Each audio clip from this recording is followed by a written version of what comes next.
in both business and investing, your temperament really matters. And so if you can learn patience, that's going to really help you as an investor. And, going through some challenging times in business can help you prepare for maybe the fortitude you need to kind of withstand significant drawdown in the market or an individual holding that you had that went sideways a little bit. So, we learn so much from our mistakes. So how wonderful really is it to be able to learn those lessons as an entrepreneur to kind of develop the grit you need to be an investor?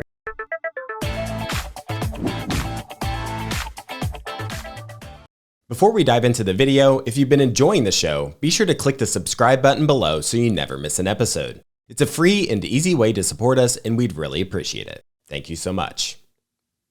Let's just dive right into the first segment here, because David, here on the show, as you know, we discuss and interact with a lot of investors. And in this episode, we want to turn the tables and focus on investing, but from the perspective of being a businessman or businesswoman. And, I can't help myself but say the Buffett's family just said I'm a better businessman because I'm an investor, and I'm a better investor because I'm a businessman. And so that is our first segment here. And I like to think that we use the same part of the brain on whenever it comes to investing and whenever it comes to business, which generally is to our advantage as businessmen, but probably sometimes not. We're going to talk a bit more about that. And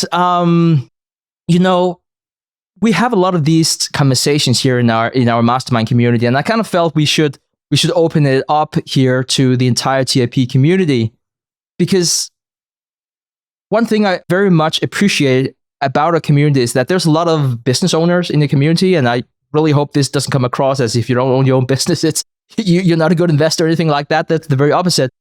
What I think I want to mention is that there's a lot of investing pundits out there, and they most often haven't run their own business. And I would argue that once you have the opportunity to do that, you might see investing a little bit differently. Then at the same time, because I know there are a lot of business people out there who run their own business in the audience, you probably also need to unlearn a thing or two if you run your own business and you're like, oh my God, I'm good at this. I'll be good at investing because Buffett says that, investing is best when it's most business-like. And then you realize that perhaps your skill set isn't that great because you have other disadvantages. So anyways, a few observations I wanted to make here before I throw it over to you. I think that I've noticed that a lot of people look at business owners and they say, oh, that sounds risky. And then being on the other side of the table, I would say that knowing a lot of entrepreneurs, they do everything they can to minimize risk. And I think a lot of people would argue they probably take less risk by owning their own business. And then also because a lot of business owners, especially in the beginning before the business has been spitting off cash, you can sort of like argue that you have 99% of your net worth in one asset. So I think that there's probably an element of a lot of business owners, they are quite comfortable about having a concentrated portfolio because if they have 10 stocks, they're like, oh my God, that's amazing. I used to have one asset. Now I have 10. Like, I'm so diversified. But then if I can also add to that, I would say that as business owners, we also don't get a quote on our business. And we're used to see the volatility of business probably from the inside a little bit differently. And then if I turn the table and then look at people that where it used to be, in my case and so many other business owners, they often start as employees collecting a salary, and many tend to invest in index funds. I don't want to make it as simplistic as saying, oh, if you're a businessman, a business owner, you have a more concentrated portfolio, and if you collect the salaries or you do an index fund. I know there's a lot of things in between, so please don't get me wrong. One observation is this famous Best and Binder study that talks about how returns primarily come from 4% of stocks, which is just incredible, right? So many people would interpret that and then would say, that is so difficult to find those 4%, so why not just buy an index? And then perhaps business owners who've been successful, they also know how difficult it is to start up their own business, and that have gone well. So they're thinking, well, then my job is to go out and find those 4%. Why wouldn't I do that? Apparently, that's where all the returns are. I think I want to throw it over to you here, David. What advantages and disadvantages do you think that we as small business owners perhaps have in investing in public markets? Yeah. Buffett's quote on being a better investor and businessman because he does both, to me, just frames an intense career of focus and continuous learning, which of course we all know. I mean, whether you run your own owner-operated business or you're investing in the markets, it doesn't matter which side you come from first, whether it's entrepreneurship or investing. Understanding costs, margins, competitive advantage, these are universal, right? So if you can apply your knowledge across both silos, that can give you a huge advantage, right? And so I think I'll start by answering your question about the advantages and disadvantages from the perspective of someone who started out as an entrepreneur first and then became an investor, because naturally that's been my experience, Stig. So, when you start out as an entrepreneur, you learn some really hard lessons. I mean, and those lessons can kind of battle test you a little bit for your investing career later. And in both business and investing, your temperament really matters. And so if you can learn patience, that's going to really help you as an investor. And, going through some challenging times in business can help you prepare for maybe the fortitude you need to kind of withstand significant drawdown in the market or an individual holding that you had that went sideways a little bit. So, I guess when I think back to some of my more stressful times in my business career, whether I was dealing with a tax auditor or being dead wrong on a segment that I was allocating capital to, or maybe even having to let go of employees. I mean, that's never a good day. Those experiences for me were far more challenging than seeing what ends up being a temporary decline of maybe 15 or 20% in my portfolio. So, we learn so much from our mistakes. So how wonderful really is it to be able to learn those lessons as an entrepreneur to kind of develop the grit you need to be an investor, because at some point you're going to get tested, and to be able to have some of those lessons to carry you through in those moments are wonderful, and, a couple thoughts too, partly to your point on concentration, and being comfortable with fewer holdings because your business so well. Being a business owner teaches you the importance of longevity. I think most business owners would understand this. And you'd rarely see a 35-year-old full of energy and scaling their business, but also on the same time thinking every quarter about selling their equity. That just doesn't happen, right? And so, they're focused on building something long lasting. And that mindset, the mindset of kind of inaction, that can become an advantage too, learning from, your silo as an entrepreneur and rolling into investments. So just like, if you own your own business, it might have taken you years to scale it. And, the hidden ingredient really can be endurance sometimes. And so if we can give that same patience and appreciation to our public equity investments, you're giving yourself a lot of breathing room there. So, yeah. And I guess too, if I actually flip it backwards and I think, okay, well, what can we learn on the investor silo that we can kind of move into the entrepreneurial silo? One of the biggest advantages we have as investors today is access to so much information, and we can study on companies, how they operate and what makes them successful and what pitfalls to avoid. And, we often talk about the power of cloning so much. And of course, William wrote this about Monish's ability to clone so intelligently in his book.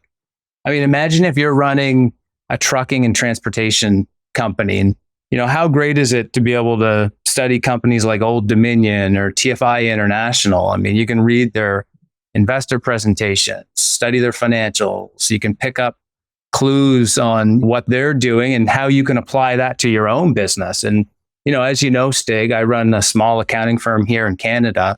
And while I'm not an investor in Kelly and Partners, that's a small public company out of Australia that I think they're actually moving into the US, but they're in the accounting world. I do study them. I look at their deal flow, how they acquire firms, how they manage margins. And I mean, it gives me great insights that I can reflect on and kind of input it back into what we're trying to do here. So it's, being able to learn from both sides is just wonderful, right? And so, Stig, I'm curious, what have you learned from studying companies maybe like Spotify that's helped you kind of grow your podcast business? I mean, has that been something you've been able to kind of correlate a little bit? Yeah, definitely. And if I was really, really smart, I would learn from other people's mistakes and what other people learned. I wouldn't have to, grow wise out of pain and figure it out myself. I remember, it might have been 10 years ago, 8 years ago, something like that. And I listened to this presentation that Reid Hoffman did, the co-founder of LinkedIn. And I think that even that recording was like 10 years old at the time. And you talked about the importance of distribution. Like it wasn't about having a great idea or even to some extent execute on that idea. It was like, if you have distribution, that's really where the value is. And I remember it really was something that stuck with me ever since. But then to your question about Spotify, it's almost like you had to experience it yourself. Or perhaps if you're not a slow learner as I am, you have to experience the power of having the platform. And, there's a lot of things that, this podcast and this podcast network is not, but you have so and so many people coming to the platform. And once you have the platform, you can do other things. You see that with Spotify, for example. So, they started in music and then they got hundreds of millions of people on the platform. And then they said, okay, let's do podcasting.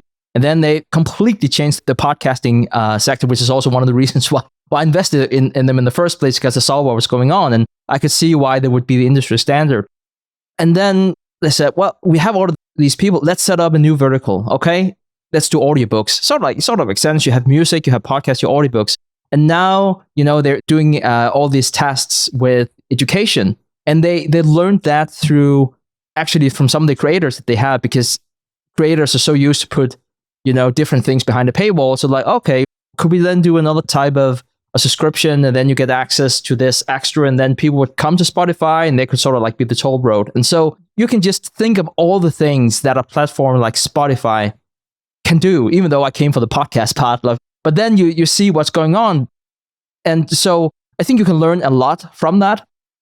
And another thing where whenever we had Bill Miller on the show, he's been on the show multiple times, but I think it might be the first time we had him on, where he talked about, there are like 2 or 3 key variables you need to figure out with the business, and then the rest is more or less noise. I'm completely paraphrasing what he's saying here, but that is how I remember it. And to me, I've been invested in Spotify multiple times, and then you're like, okay, I feel I sort of understand the podcast business. I feel I also understand Spotify.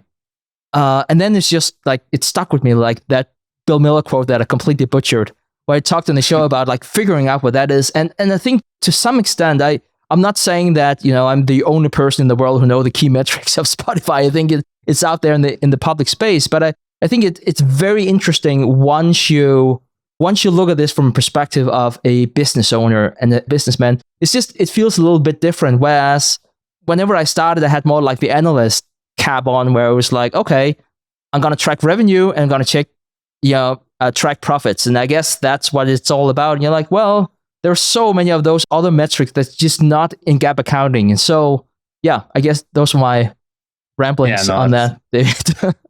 That's wonderful. I mean, it's so nice to be able to pick up cues from other companies to be able to apply into your own business. And yeah, it's a lot less expensive to learn from other people's mistakes. To pick up on something you had mentioned earlier, Stig, about actually unlearning from both worlds, I think that's something that we should probably talk about too, because one of the hardest things to unlearn, kind of in what I've thought about it, from merging both worlds of entrepreneurship and public company investing, is action. And, entrepreneurship in many ways is driven by action. It's like the hustle and execution. And sometimes you have to pivot really quickly to solve problems. And, like you're launching new projects, and sometimes you're kind of launching these projects on a whim as well, right? And under pressure. And that's almost the opposite wiring that you want for successful long-term investing. As Munger said it best, the big money is not in buying and selling, but in the waiting, right? And so when you move into investing, you're making a different kind of decision. You're placing your capital with businesses and you're outsourcing the execution to their CEOs and their management teams, right? And so now your job as an investor is to be patient and resist the urge to do something. And, for someone who's hustled as hard as an entrepreneur has done or has to do, that's tough sometimes. And it actually goes against your instincts.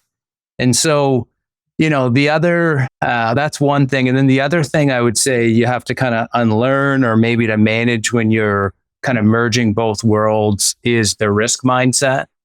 And, entrepreneurs are often taking risk, and you should, right? Like sometimes you got to spend money on projects that may not work out. That's actually a great thing. Sometimes you got to experiment. You got to throw mud against the wall and see what happens. But that risk-taking instinct doesn't always translate well into public market investing. And so if you carry that same appetite for risk into your investing world, it could potentially backfire. I mean, there's no better example than that, than using really too much margin or leverage in public company investing, right? So you got to be mindful to adapt there. And, I would say the worlds of kind of business ownership and investing complement each other, but you've just got to be really mindful to adapt your instincts. So, David, one thing I would like to add is that, from speaking with successful business people daily, I think that, whether you come from a perspective of being a business owner or just you are in business, you really learn and have this deep respect for how fragile all businesses are. To your point about, taking risk, and it's actually very risky not to take risk, even though it probably sounds counterintuitive. And so these models that we have, and I think it's perfectly fine if you extrapolate your revenue and your earnings per share or whatnot, like you sort of like need to have an idea of what's going to happen if that is going to happen. But of course, the world isn't that kind. And I'm sure the people who prepare those models also know that. The world is just very, very choppy. It doesn't go up in a straight line.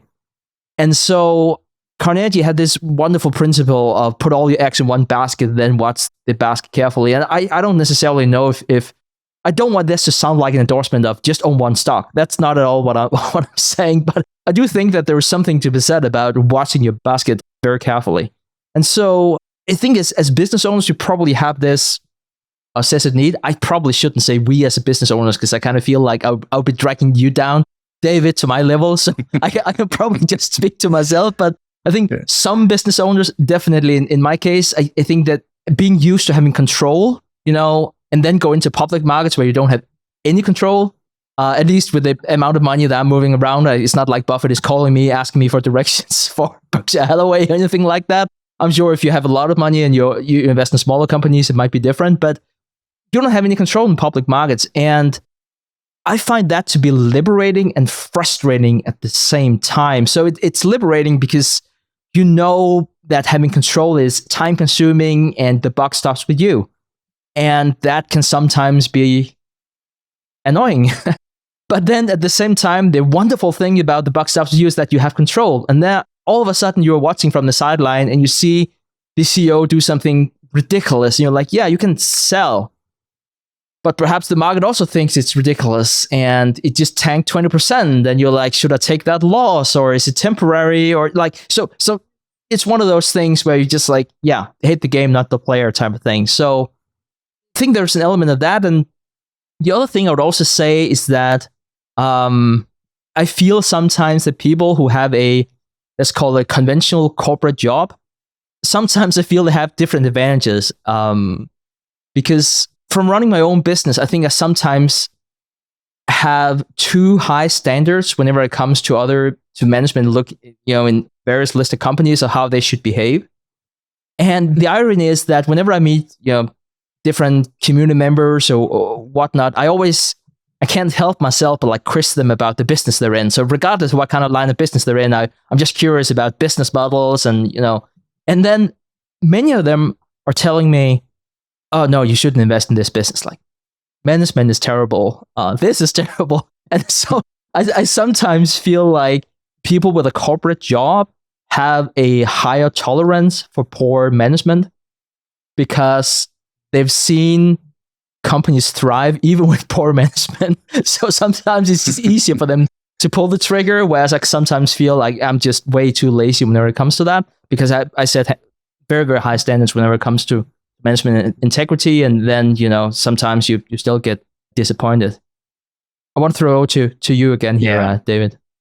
Yeah, I mean, when you think about your own small business, you have something really powerful. It's called perfect information, right? I mean, you know everything. You know your company's strengths, weaknesses, and the imperfections, right? And you know the rhythms that it takes to kind of run the day to day. But when you invest in public companies, you're outsourcing so much, and you don't have perfect information. And honestly, Stig, maybe that's a good thing. If you knew every flaw of a business you wanted to invest in, you could probably easily talk yourself out of investing in it. I mean, I live in a world of small businesses where I think it's safe to say that no company worth $5 to $10 million, whatever, say they've got a competitive advantage as defined by a moat, right? And but even looking at some of the largest companies in the world, I still find myself falling back and asking the question, like, are they executing, right? And, I think that's something you really appreciate as a business owner studying public companies, is maybe the unsexy idea that just showing up every day and performing and simply executing on your business plan is good, right? And, it's definitely something that you can see when you do run your own business, and you can kind of identify that with other companies. And so, and you do know all the information with respect to your own company, right? And so I think those are two kind of important things to consider. And maybe the last thing that I want to mention about merging kind of both worlds of investing in business is, the idea that I think it's important for business owners to think about, especially when it comes to investing in the public markets, is how conservative you might want to be with your basket of investments. And, this might be slightly off topic a little bit, but oftentimes when you think about it, when you're running and scaling a private business, you're already taking on pretty meaningful risks on the private equity side. I mean, you're investing capital, you're hiring people, you're assessing new markets, and oftentimes you're carrying debt when you're doing this, especially if you're buying other companies out to scale. And, given that reality, you might want to factor in how aggressively you invest your free cash flows in the public market when you're contemplating the risk that you're taking on your private equity side. So, if you're operating a business and you're making a 20 to 25%, what I'd call a working investment type return, you don't really need to go out in the public market and hit home runs to do really well. Honestly, for a lot of business owners who don't want to do the deep company by company work and the deep dives to kind of get into the nitty gritty, you could just have a simple, steady approach. I mean, if you can defer your taxes on active business income, invest those free cash flows into, say, a low cost index fund with low turnover and minimal tax distributions, I mean, that can be an incredibly powerful path in wealth creation just by itself, right? And, as Munger said, the first rule of compounding is don't interrupt it unnecessarily. So if you can just let that compounding engine run both inside your business and inside your public investments, I mean, you don't have to make it complicated. You just have to kind of let time do its thing sometimes, right? And so I think, you've got to incorporate that a little bit as well. I think another angle I wanted to include here is dividends. I want to say that it's a topic that's divisive. I don't think it is. I think more or less everyone disagrees with me, so it's probably not divisive at all. But I found that I've increasingly starting to like companies paying dividends. I couldn't understand it at all before. And generally, whenever I see different write-ups, I would read a Substack or something to that. And generally, there's a selection bias. And I hope this comes across the right way. A lot of people who do Substacks, they're up-and-comers, and, they might not have a huge net worth, but like very smart, and they want to find compounders, and they love doing stock research. And all of that is wonderful. There's a lot of great research out there. and then they don't really understand why a company would pay out dividends and feel like it's hurting shareholders. And very often they're right. So I should also say that. But the premise here for this segment is this premise of investing is best done when it's most business-like, businessman, investors, vice versa. Yeah. And so I think I see dividends a little bit differently after have run my own business for some time. And I wanted to provide a few different examples. I've tried accumulating cash in the business of TIP, and I've realized whenever I do that, I do stupid things. Because, I don't know, it might be a Stig thing, and hopefully other managers are doing a better job of that. But sometimes whenever you have too much cash laying around, do stupid stuff. And like you would start bad projects, for example. And so whenever you take out cash from a bank account, you impose a bit more fiscal discipline on yourself. And I mean, I still make plenty of bad decisions, even whenever we have less cash, but you think about it a little bit differently. And so I think that's part of it. And then there's another part of it where whenever you see enough projects fail, and you see how brutal capitalism is, you kind of like to get paid while you wait and while you own an asset. Let's say that you have a founder and it might be a listed company. Now the founder might own, I don't know, let's just say 20% of the company. That stake is worth $100 million. And like, let's not talk about different share classes, but if you have the founder and perhaps also CEO and chairman, which you can even if you only have 20%, depending on the bylaws and so on and so forth, then from his perspective, well, perhaps it's nice to have a 2 or 3% dividend yield. And you might be thinking there as a budding new stock investor, like, why doesn't he buy back shares? Like, yeah, no one's crazy. Perhaps he doesn't optimize for your shareholder yield, but if all of your money is in $100 million listed equities, and also remember, you as a budding stock analyst, you also hate whenever they sell stock, so you don't want him to sell stock. And then he's like, you also don't want him to take a salary because that's not the way to do it. We learned from Warren Buffett, not more than $100,000. And you also don't want him to give himself stock options. You don't want any of that. Okay, great. But then he has a, let's call it 2% yield. That's $2 million pre-tax. And of course, $2 million is a lot of money pre-tax. But also keep in mind that he has 100% of his net worth in the stock. So if he wants to diversify a little, he probably also wants to enjoy life a little. He might have 4 kids. So it's like, it sort of makes sense. From that standpoint, why you might do that. Plus, the idea of reinvesting in new projects always makes sense whenever you're sitting in an Excel sheet. But whenever you run your business, you learn that you don't always have projects for that extra cash. And sometimes you might have projects, but you don't have the right people on the team to take on those projects, or like it doesn't really fit with the culture you want to have. And I don't know. I guess this is just my way of saying that, yes, there's a lot of corrupt management out there, and yes, a lot of them are probably self-serving. But whenever you are sort of like on the other side of it, you sometimes look at those decisions of capital allocation a little bit differently from the other side of being a stock investor. Yeah. Yeah, no, having a little bit of margin of safety on the manager's capital allocation strategy, I mean, that can definitely bode well over time. So, yeah, I mean, oftentimes when I'm thinking about dividends as a Canadian who runs a small business corporation, I'm always getting into the weeds with taxes on it and stuff. I mean, that's a conversation for another day. There's so many listeners in different jurisdictions and stuff, but tax kind of factors into a big part of that conversation as well. Yeah, that's a good point, David. And that is very often, why we as investors don't want to see dividends. So it really depends on how you're being taxed. So, David, I wanted to jump to the second segment here about successful habits. And I know that you run a very successful business, and I know that you mentioned on one of the calls we have in our mastermind community that you like to exercise and you like to read the first hour of, do I say every day? I wish I had that discipline.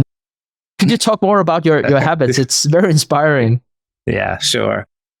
So yeah, within our TIP mastermind community, I've run some accountability calls quarterly over the last year and a half. So a few of these things I've shared with everyone. I mean, we just finished talking about how your experience as a business owner can shape you as an investor and vice versa. And as a business owner executive, you know how much time and energy and attention it takes to move a company forward. I mean, you're systematizing change and you're adopting best practices. And, that takes a lot of discipline to do. And honestly, that's how I approach my own personal habits. I'm constantly trying to adopt best practices and, ones that work for me and only for me. I mean, you recently did an episode, Stig, about advice you'd give your 20-year-old self. And it made me really reflect because when I was in my 20s, I probably completely took for granted some of the good habits that I already had. My wife and I, we've always put a high priority on health and wellness, and that's just kind of what we did. And we were always being active and eating healthy and stuff, right? And so fast forward into my mid 40s, and I've come to really appreciate that those habits and maybe the personal algorithms that I've developed, they've allowed me to produce very consistent in my life, right? And so, I do consider myself really lucky that my first love in life was actually play. I grew up before the technology boom, and, we were in a subdivision with lots of kids, and we were always outdoors after school playing sports and running around and stuff. And so naturally that flowed into a lifelong love of sports and activity for me.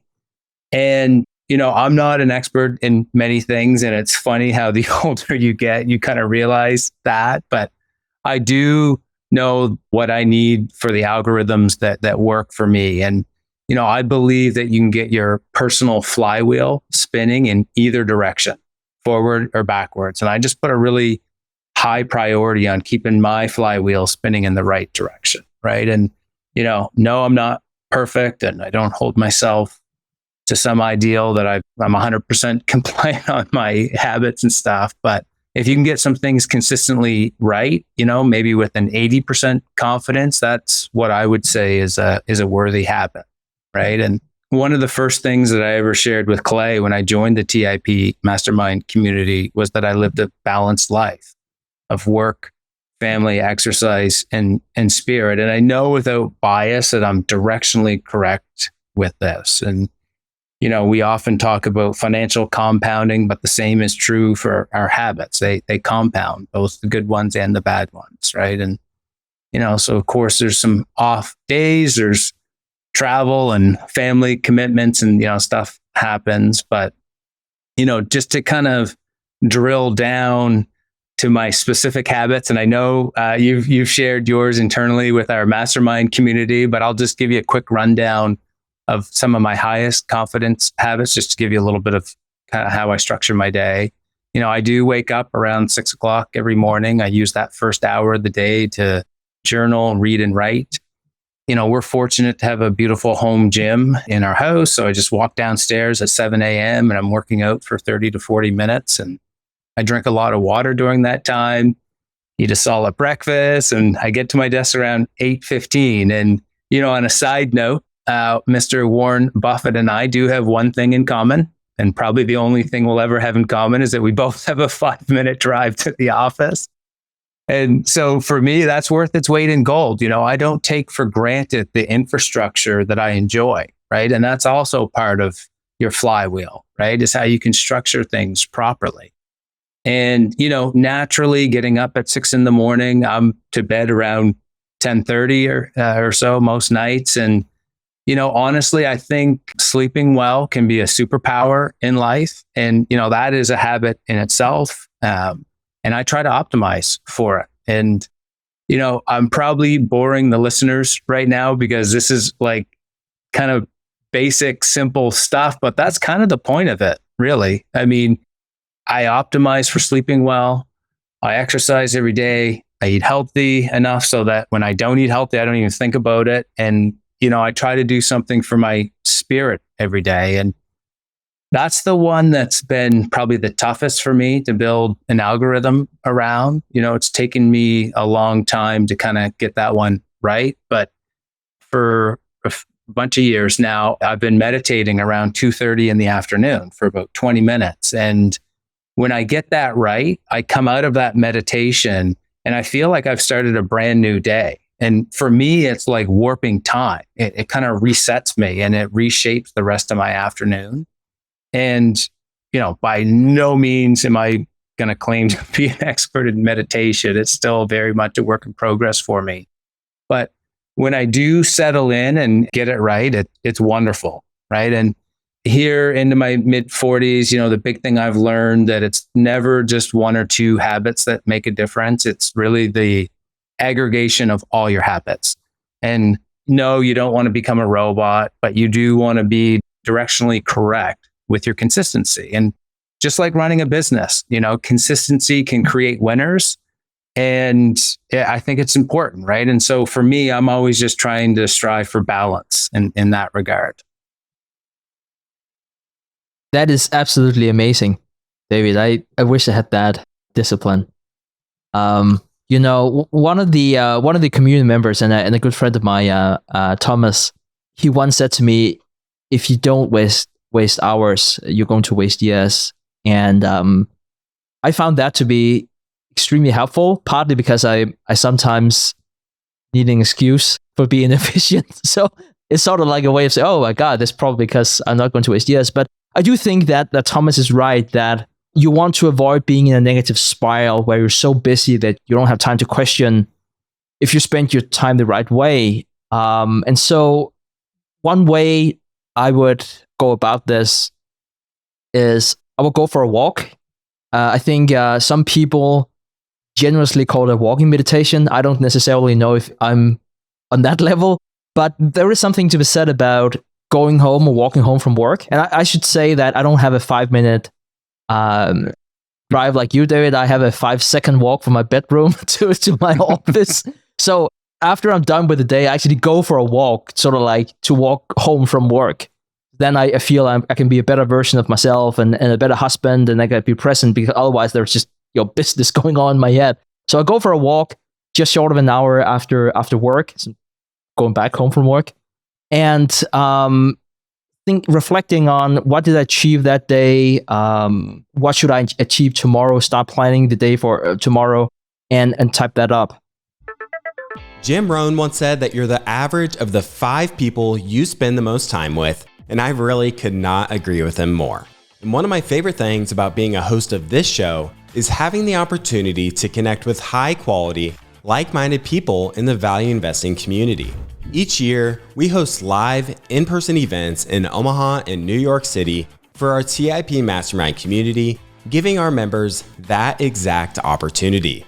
Back in May during the Berkshire weekend, we gathered for a couple of dinners and social hours and also hosted a bus tour to give our members the full Omaha experience.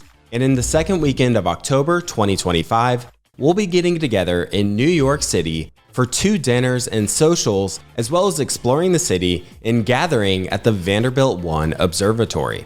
Our mastermind community has around 120 members, and we're capping the group at 150, and many of these members are entrepreneurs, private investors, or investment professionals. And like myself, they're eager to connect with kindred spirits. It's an excellent opportunity to connect with like-minded people on a deeper level. So if you'd like to check out what the community has to offer and meet with around 30 or 40 of us in New York City in October, be sure to head to theinvestorspodcast.com/mastermind to apply to join the community. That's theinvestorspodcast.com/mastermind, or simply click the link in the description below. If you enjoy excellent breakdowns on individual stocks, then you need to check out the Intrinsic Value podcast hosted by Sean O'Malley and Daniel Monka. Each week, Sean and Daniel do in-depth analysis on a company's business model and competitive advantages, and in real time, they build out the intrinsic value portfolio for you to follow along as they search for value in the market. So far, they've done analysis on great businesses like John Deere, Ulta Beauty, AutoZone, and Airbnb, and I recommend starting with the episode on Nintendo, the global powerhouse in gaming. It's rare to find a show that consistently publishes high-quality, comprehensive deep dives that cover all of the aspects of a business from an investment perspective. Go follow the Intrinsic Value Podcast on your favorite podcasting app and discover the next stock to add to your portfolio or watch list. And so it's a little counterintuitive, but you need to have time not to be efficient, to give yourself an overview to be efficient. And, a successful habit that I would like to explore a bit here together with you, David, is this idea of surrounding yourself with people who are smarter than you, because you become the average of the 5 people you surround yourself with. And of course, it's a little bit tricky, whenever you say like, what is smart? Could you define smart? And all of a sudden I kind of feel like I'll be painting myself into a corner. But we have Ralph from our community, because we talked about this together, and he said that, I think he called it like a high caliber person or a low caliber person. So perhaps that's a bit more inclusive than saying just smart. But I think that perhaps some of the listeners, or perhaps all the listeners, can resonate with that. You meet a person, and then for whatever reason you're like, ooh, that's a high caliber person, or that's a low frequency person because of what they say and what they do. And so because I have this excessive need to be very quantitative, so my apologies. If we say that we then assign a value from 1 to 10, like what's the caliber of that person? So if you're an 8, you want to surround yourself with people who are 9. If you're 9, you want to find people who are 10. But then I don't even know if we can agree on the numbers. But then we also run into this issue that we run out of numbers. What do you do whenever you're 10 or whatever? I never had that problem. But how do you think about this idea, David, of surrounding yourself with higher caliber people than yourselves, and how does the math add up? That's quite a thought experiment, Stig. I'm gonna digress just for a minute. That you mentioned of this made me think of a Black Mirror episode that I watched on Netflix. Everyone's personality was rated in a public rating system, and their mark was listed above their head, and people were constantly trying to move up and improve their scores and their social rankings. And needless to say, it didn't really work out well for the main character in that episode. But to your point, though, like this past April, during one of these mastermind accountability calls that I was talking about earlier, we had a conversation about this very idea that you're the product of the 5 people that you spend the most time with. And we also talked about actively seeking mentorship, which sounds simple on paper, but it can be hard to put in practice sometimes. It's not easy. It's not always easy to seek out mentors who can help you, right? And, in fact, some of the traits that actually make you a successful entrepreneur, that determination and the grit, and maybe even call it stubbornness sometimes, that can actually block you from seeking out mentorships sometimes. And a lot of founders, whether they're running a small business or building something much larger, sometimes they start out with that deep drive for independence and the I'll figure it out myself mindset that kind of fuels their early success. But I feel like that can also create some blind spots. So looking back and thinking back to that call that we had, I think many of us don't seek out mentorship early enough because maybe we're too busy just trying to prove that we can kind of do it on our own, and it really, everyone's experience was obviously different. That's what kind of stood out on the call. There was about 10 of us or so that were on that call. And, some felt it was easier in larger organizations where mentorship is kind of baked into the structure to kind of have a formalized relationship there. And, others on the call talked about never having a formal mentor-mentee relationship at all. And actually, one of the members even brought up AI as a mentor and, asking life questions, getting perspectives and reflecting through dialogue with like Chat GPT. And, I know that's probably a topic for another day, but it's fascinating. And there's some emerging research on this. I read a book recently called Co-Intelligence by Ethan Mollick, and in it, he talks about AI as a coach to kind of help you think about and reflect and grow. And I thought it was pretty fascinating. And, I guess maybe we won't go down that rabbit hole today, but it is interesting. This gentleman on the call that was talking about how he used it. So, and I partly to your point too on kind of the grading system and trying to figure stuff out. I think the other thing to consider about mentorship is and surrounding yourself with people that are smarter than you. Like that doesn't actually come naturally to everyone right away. I think you have to kind of learn it because you do have to fight imposter syndrome a little bit. And you kind of have to get comfortable being uncomfortable when you're putting yourself in new situations. But, when you hear someone like Christopher Begg talk with William in their latest episode together about how his network of friends has become a superpower in his life, I mean, it definitely inspires you to kind of seek out this level of coordination. Yeah, I think that you bring up some great points. And a very interesting point about AI. It's just like, I feel a discussion about how to use ChatGPT or whatnot as a mentor might already be outdated whenever we're going to publish this. It's just like, I don't know how. I use ChatGPT for everything these days, and it seems like it's getting better every week. Not every month now, like every week. It's absolutely amazing. I once had a formal mentorship whenever I was a graduate. It was extremely helpful for me, and it played a big role in like changing jobs. And so for me, it was very valuable. And then, I, like so many others probably listening to the show, I had, Buffett and Munger as, they don't know exists. But, it's like informal mentors because, you read everything that they have said and done, and you sort of like have an idea of what they would do in the situation. So to me, that's been immensely helpful too. I want to talk a bit here about friendships. Probably not on the note of grading people. I don't necessarily, I kind of feel it.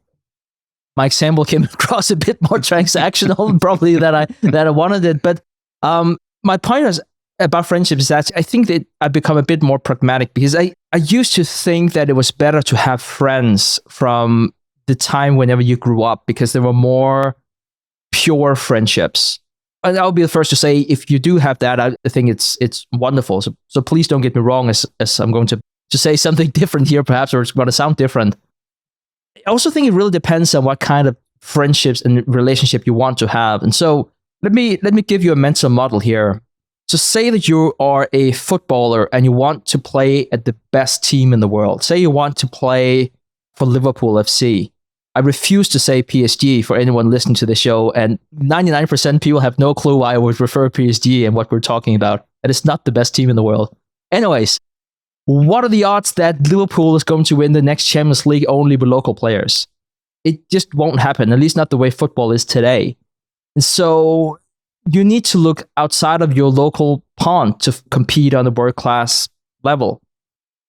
And I'm not saying that we all compete on Champions League, championship kind of level, but I think it's an interesting mental model where there is something to be said about friendships and loyalty. And I think loyalty is great, but you have to be loyal to another person for the right reason, and because it has to be mutual beneficial.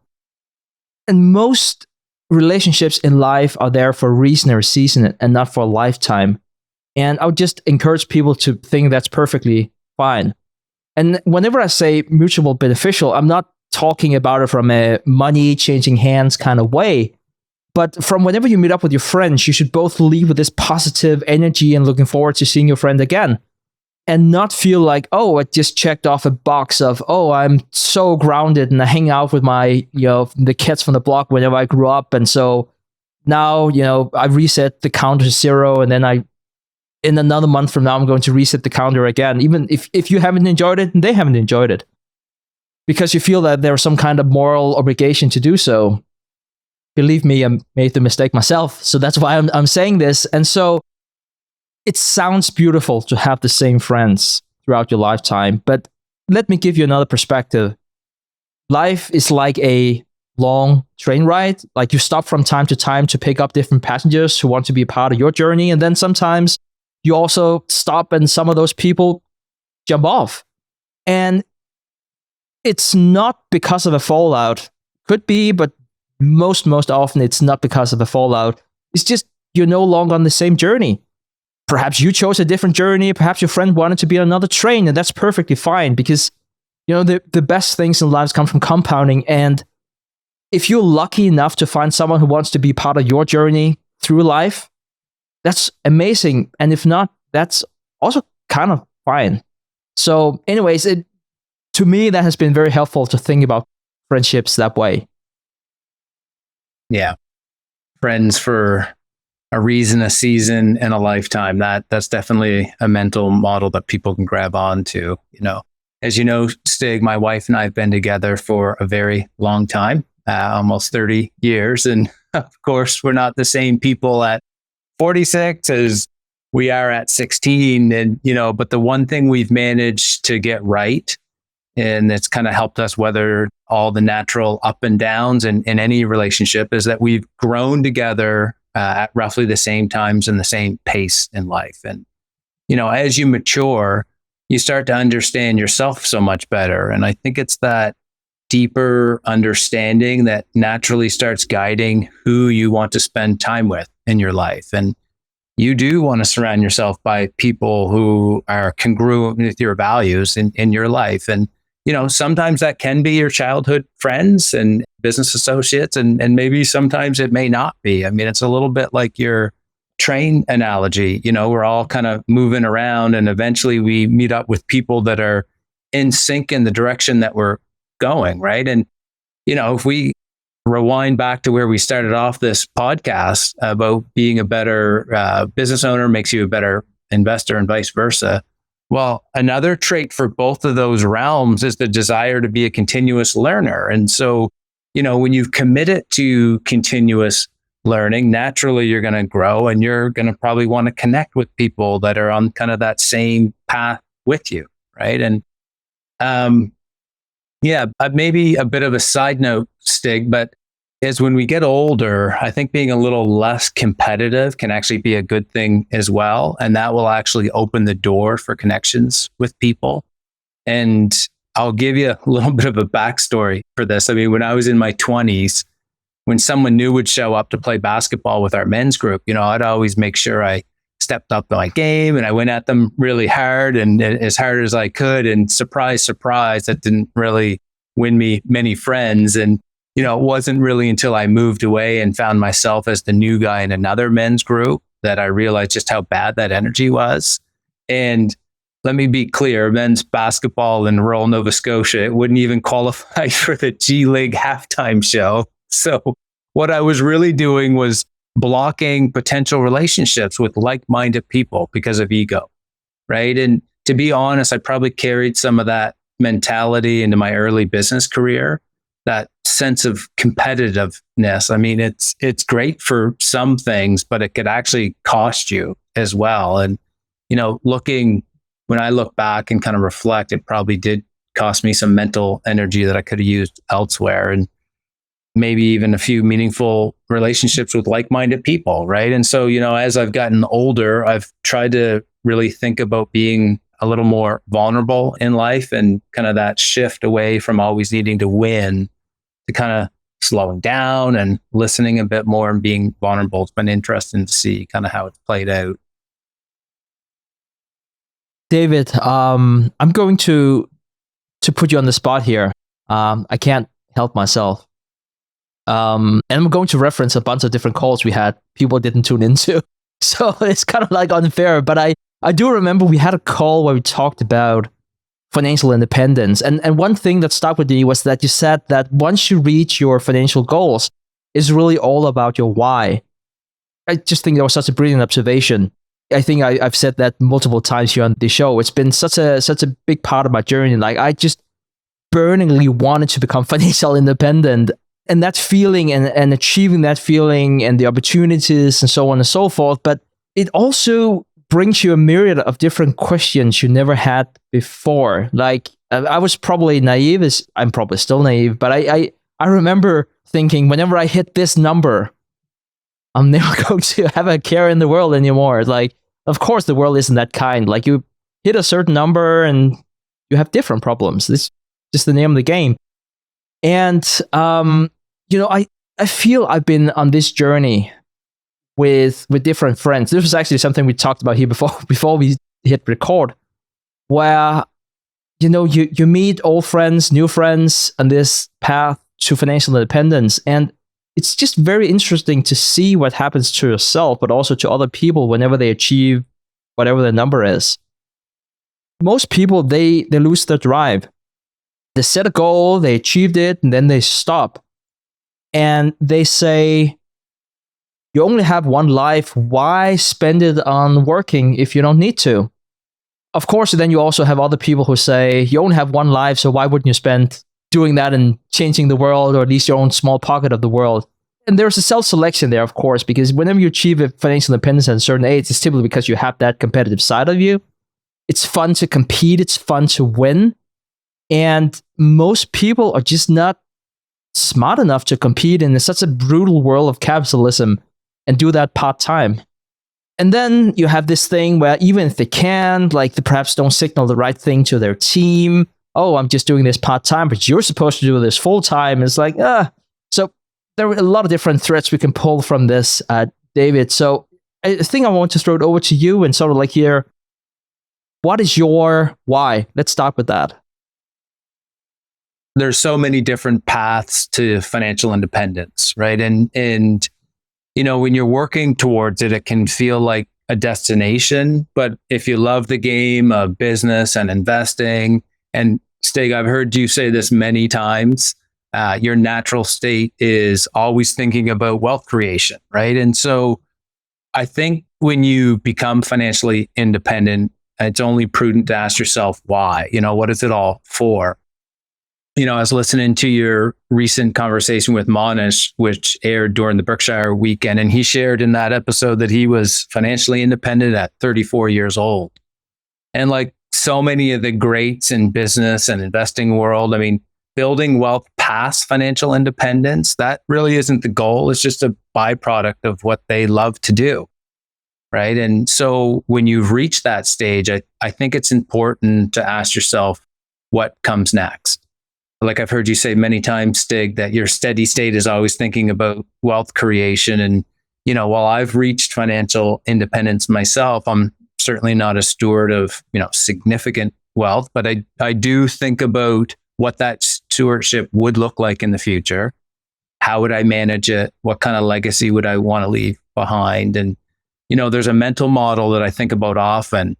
It's unearned and unlearned wealth can be dangerous for others. And so just to create wealth, just to leave it to the next generation without preparing them for the responsibility of managing that, sometimes that can do more harm than good. And unfortunately, I've seen that situation where there's been a generational shift in wealth and it's been a burden more so than an asset. So to actually answer your question on my why, I love to work. Maybe it's the accountant in me. You know, I've been in public practice for 25 years and I'm kind of wired a bit for productivity. And I like working, especially when it's creative and value driven. And so I need to structure my life to support this rhythm. And, you know, not in a way that burns me out, but in a way that, you know, most days feel like play, right? And, you know, yes, there's some hard days, but you want to be directionally correct with that. And so there's a Japanese term that I really connect with, and it's called ikigai. And it's the intersection of what you love, what you're good at, what the world needs, and what you can be financially rewarded for. And in my own small way, I actually use this framework to help focus my why. You know, I love to lead by example. You know, I wouldn't ask anyone to do something that I wouldn't do myself.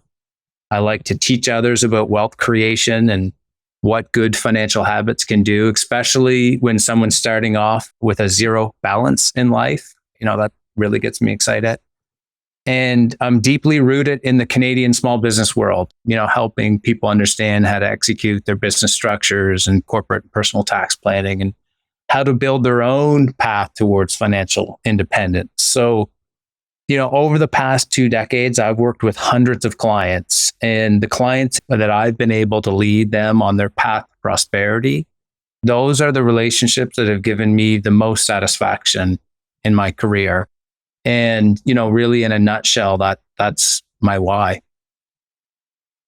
Thank you for sharing, David. And I think it's very different from person to person what the why is. And what I would encourage you to, not necessarily you, David, because I think it sounds like you got it covered. But if there's something to clone from the audience, it sounds very generic. It probably is, but I would like to sort of like peel a few different layers on that. I often get asked for advice, which is, of course, wonderful. It's also a little ironic. They say that no one's a prophet in his own country, and I couldn't imagine people be more unimpressed by the type of advice I give than my family. So whenever I get asked for advice, it's always wonderful. People think I have something to contribute, but I more or less always say the same thing, which is, I don't know what decision is right for you, but it has to be aligned with your values. And so some people would probably look at the way you structured your life, David, and say, okay, up 6 o'clock in the morning and then exercise, and you want to read, and you want to do, and they're like, oh my God, it sounds so stressful. But it's the right mix for you because that is the way you want to live your life. And everyone loves Buffett, right? But then the hardcore value investors, they generally tend to like Munger more than Buffett. And one quote that's getting thrown around a lot is, this Munger quote of, I'm going to butcher it completely, but like, trading small pieces of paper is a wasted life. And so I think a lot of people resonate with, the breadth of Munger, and I think that's absolutely wonderful.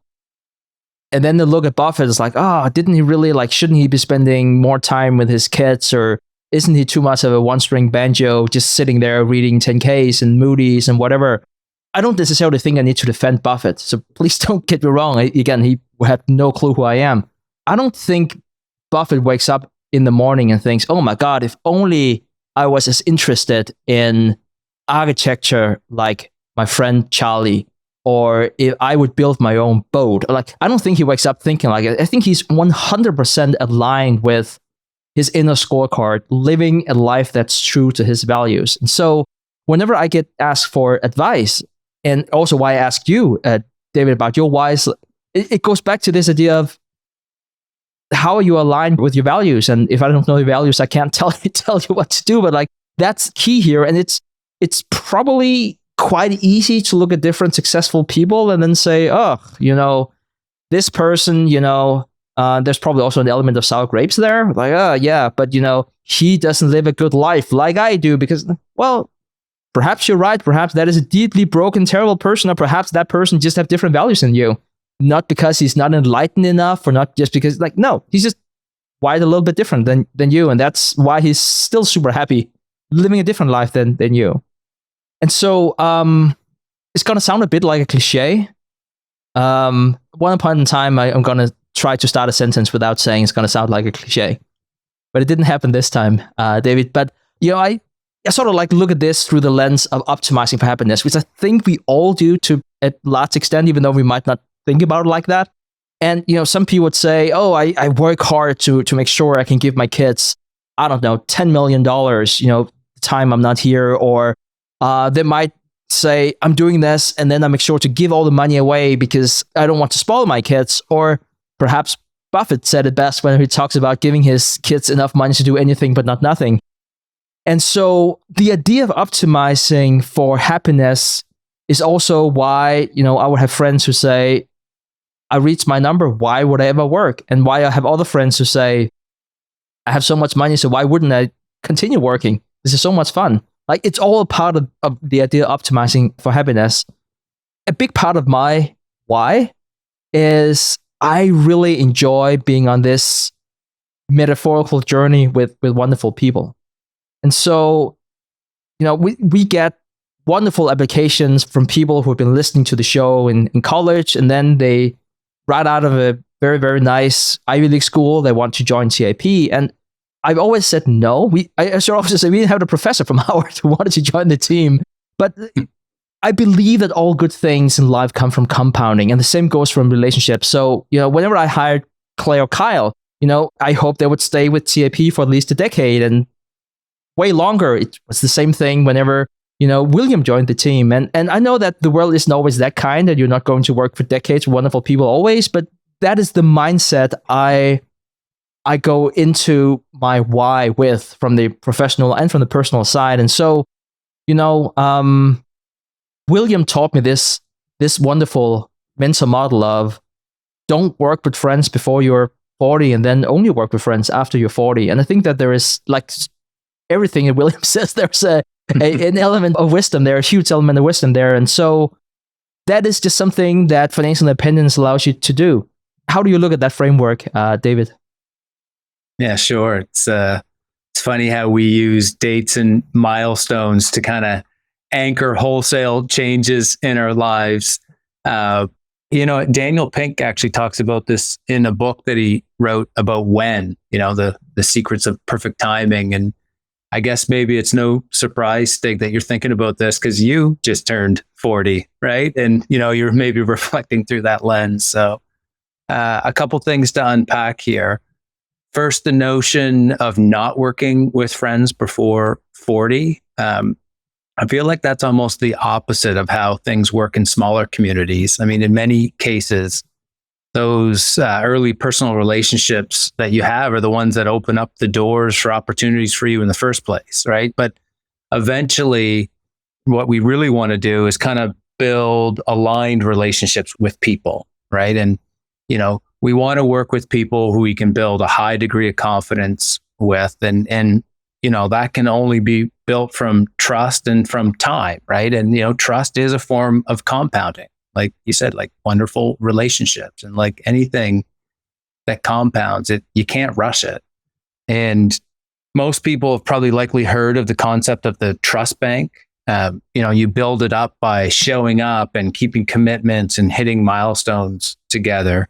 But on the flip side, if you're missing expectations and brushing off priorities or more serious missteps, I mean, those are withdrawals and they can cost you. And, that's why, listening to what you said, Stig, about wanting to work with Clay and Kyle for a really long time, that's wonderful, right? It's like little small, consistent steps that you can kind of build sustaining trust with over time. I mean, that sounds like a wonderful recipe for success, right? And I'm sure you apply that with many relationships that you have at TIP and among other people. And just to give you a little bit of personal context on this, my business partner, James Allen, joined me back in 2017.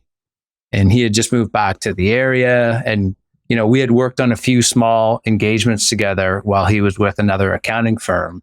And we didn't really know each other that well at the start, but we had just enough clarity to believe that we were on track in forming our partnership, right? And now, 8 years later, going into our 9th year, so, getting close to that decade of work together, I can confidently say that we're far better friends and business partners today than when we started, and we're starting to see the compounding effects of our partnership. And we've been battle tested too, which can deepen your relationship. I mean, there was a 24-month period that tested us more than anything. I mean, we had to send our entire staff home during COVID. We had to rehaul our systems to allow that to happen. We were building a new office right in the middle of the pandemic. And we were also dealing with a significant client tax issue that had the potential to go sideways, right? And fortunately, everything worked out and everything was fine. But it's in those moments that you want to make sure you're surrounded by the right people, right? And I can remember telling James, I remember the day I told him, I was like, nothing we're going to face together will be more challenging than what we just went through. And we both knew it. We came out on the other side and we had a deeper understanding for each other, right? And just like a long marriage, you're going to go through your ups and downs. And probably Dalio said it best when he was like, pain plus reflection equals progress, right? And so, but when you go through those moments with someone else and you actually get it right, it doesn't just make you stronger individually. It can really fortify your relationships with people. I'm very happy that you say that. I kind of feel like I'm a one-string banjo with quote after quote of quote, but like you can have anything, but not everything, right? And so if you want to achieve something really valuable in relationships, it's not, like any wonderful relationship, there are going to be ups and downs. Hopefully a lot more ups than downs, but it's a package deal. Yeah. And I feel that with myself. I see that with friends where at certain stages of your life, you become a bit more complacent and there are different types of pain you're just not willing to do anymore. Some of it is probably good, but the things in life that you want to do, even if you don't need the money, still come with some pain. If you want to run a successful business, there are going to be different frictions, different things you want to be without. And if you opt out and say, I just don't want those problems, then you can't run a business. It's just that simple. You can't only have all the good stuff. And then something comes in from left field. And I know like the situation for you guys, of course, was a little bit different because you have an actual office, and we're a small company with 20 people, and it's all virtual and so on. So it's a little bit different for us, but we didn't have a protocol that said, in case of the world shutting down due to a pandemic, this is what you do. Here are the 12 steps, one by one. We didn't have that protocol. So we had to figure that out. I wanted to go back to this framework here of partnering up. And partnering up, it could be in equity, it could be a 50-50 partnership, an 80-20 partnership, whatever it might be. It could also be you are being an employer and hiring an employee, whatever it is. I look at it as an alliance. I look at it as a partnership. And so one of the things that I've learned as I've gotten a little older has been always to look at the track record of that person. Success leaves clues. Of course, this is a little bit different if you're hiring someone right out of college, or if you're teaming up with someone who's 60. That, of course, there are different type of clues you're looking for. But one example that is top of mind is a good friend I have who, at the time in his 40s, wanted to run a company, and he was looking for a business partner. One of the things I said to him was that he should find a business partner who should put money down into the partnership. And my friend was like looking at me like, we don't really need the cash. So like, why would I do it? Well, it's like, you want to make sure that he's committed. That's point number one. But there are also different kind of signal into it. And so, I don't know, I don't know if I'm going to offend anyone here, but I don't remember it as a big commitment. It was in the $40,000 range. And of course, we all come from different walks of life, and to some people, and 40,000 is a lot of people. But I would imagine here, if you're looking for a business partner in Denmark, and it's in the $40,000 range, and he was looking at candidates in their 40s and 50s, it's not a lot of money. So if the person doesn't fork up that money, like there are different reasons for it, right? Like one of them is the person has the money but doesn't believe in the company. Probably don't want to partner up with him. Or he really believes in the company, but he hasn't accumulated $40,000. Then that's probably also the wrong person to team up with. And so what ended up happening was that he got an exemption for the $40,000, and he turned out to be a terrible business partner. And there were still different issues, and there were legal actions, and it was just absolutely terrible. Of course, this is just an anecdote, but to me, that certainly, I think that there are some things that is somewhat evergreen there. And then I would also say that don't team up with your friends because they're your friends. I have some wonderful friends I would never go into business with because I'm quite sure we would not be friends if we did that. So please don't get me wrong whenever I'm making those observations. Another observation I wanted to share here with the audience is that if you want a lot out of life and business, you have to ask for it. Don't ask for everything though, because if you ask for everything, you end up with nothing. But if you're like David and me, and you love working, why not work with friends? And it's probably going to sound a little spoiled, but I don't want to be one of those guys who say that I don't have time for my friends because I've worked too much. And I'm like, I love working, I love my friends. Can we get the best of both worlds? And so, of course, make sure it's for the right reason. One thing I would say is that people do change, yes, but they don't change because you want them to change or at the pace you want them to change. Like, it goes to David's point before about a partnership is like a marriage. I've been married almost 15 years. Like, your wife is not going to change because you want her to change, and you're not going to change because your wife wants you to change. Like, it just doesn't work like that. And so, like every good marriage, you need to be respectful. You need to listen. You need to know how to pick your battles. And one mental model I would like to share with the audience is that be ready to give in. Like, every time I work with someone, I give in a lot, probably 9 out of 10 times.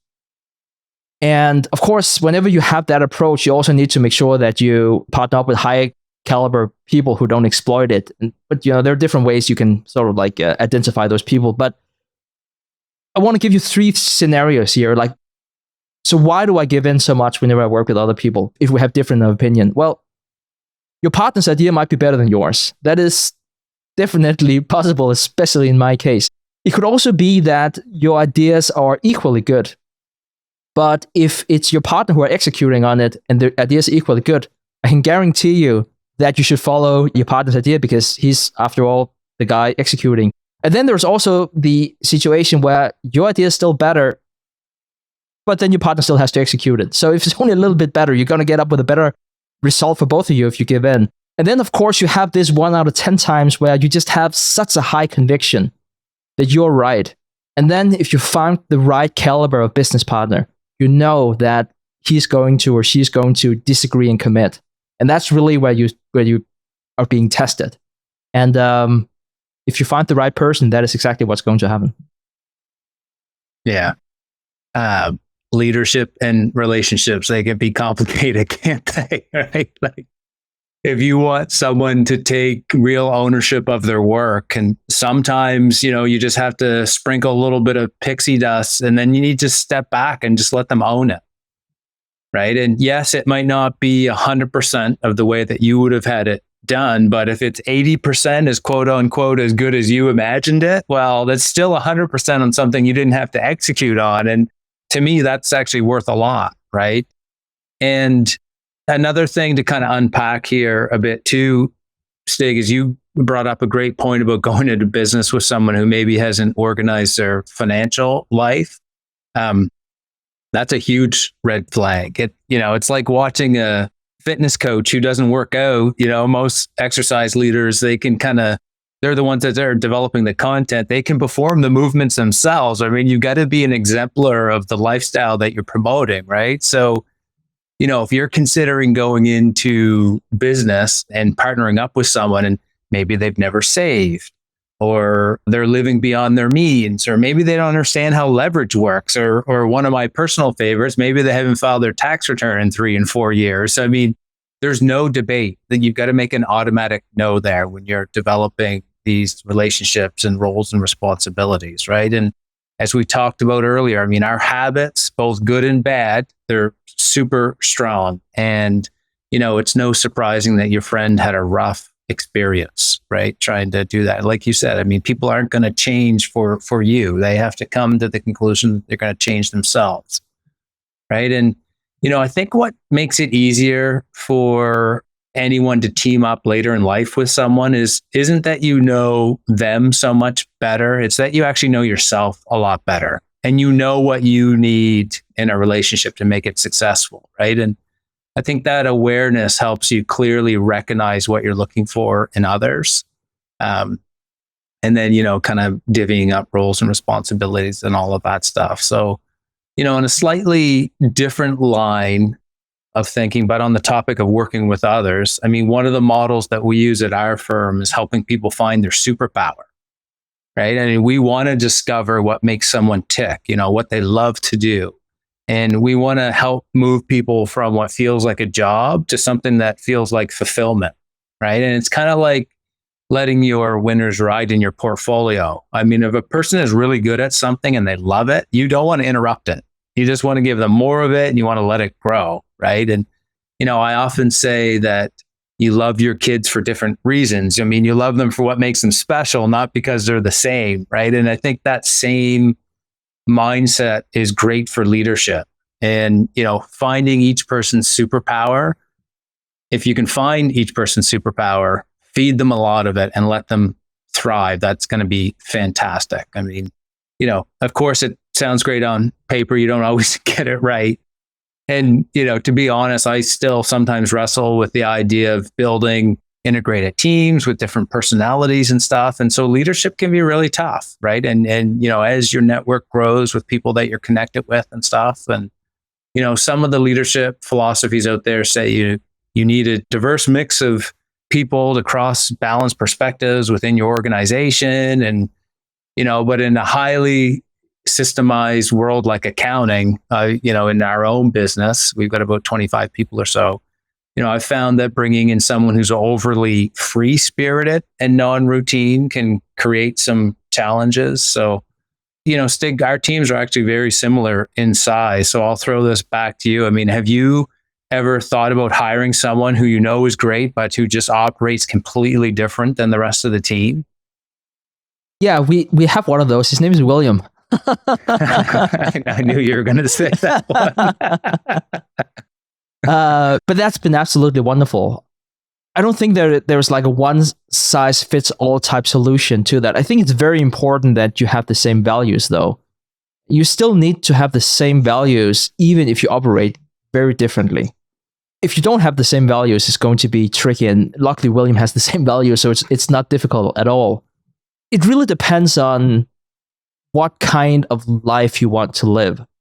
It sounds absolutely terrible because all companies, of course, have a culture, and so many companies feel that they have an amazing culture, and then perhaps that's not the case. And whenever you speak to the founder, sometimes they talk about a culture being better than perhaps other people in the organization. One thing that's very telling of our culture is that what people see is the hosts, and we have obviously way more people than we have hosts on the show, but like the show or the hosts get all the attention.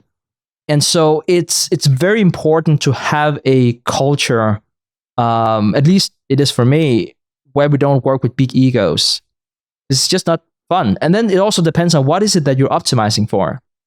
So if we were optimizing purely for dollars, there have been different situations in the lifetime of TIP where we could have worked with some high profile names and gone a route that's quite different than what we're doing today. And we could have built up some franchises around different people. And, if we optimize for money, that is probably the way to go. But then it would have eroded the culture.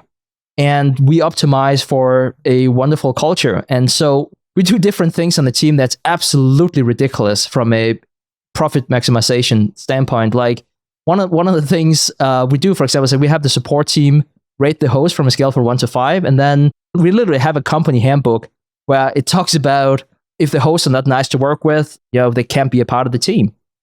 We don't have that for our support team. We probably should have, but we don't have that. And I would also say we probably don't need that because the people who seek a job as in support are just wired a little bit different than, whenever we would open up, for Clay's position, we got like 100 applicants. Like a lot of people want to be, minor celebrities in the value investing space and be paid to do the hobby. So like it requires a very special personality such as Clay to stay grounded and sort of like stay humble when a lot of things are happening around you.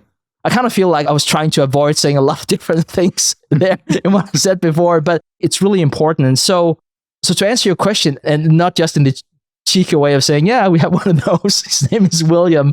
I think it very much depends on what is it that you're optimizing for. And you have to be aligned with those values, and then the rest would take care of itself. Yeah, I mean, that's wonderful. It sounds like you're optimizing for the macro level. If you can be directionally correct with values, culture, yeah, you can certainly merge in a lot of the other characteristics of the people that you work with. Yeah, but you've got to be at the macro level, you've got to be correct and aligned, like you said. David, this has been absolutely amazing. Thank you so much for making time for us, and not just on the podcast, but also spending time with us in the mastermind community and teaching us about accountability and habits. Where can the audience learn more about you, and do you have any concluding remarks? Yeah, I just want to say thank you so much for the opportunity to chat with you today, Stig. It means a lot. You've given me lots of opportunities within the community. I want to thank Kyle and Clay for their hard work organizing the community, and just a shout out to the other members that I've connected with in the past and the future. And I'll just leave it at that. I don't need any personal shout outs for my rural accounting firm in Nova Scotia. So I just want to say thanks. Thank you, David. What a way to end the episode. All right. Thank you so much. A lot of humans have difficulty with giving up. Like you're saying, okay, I like this business. I've seen this business. I've spent some time on the business, but I don't understand this part of it. How do I get to understanding that part? And I think Buffett and Munger's answer would be that 99% of businesses need to go in the too hard pile.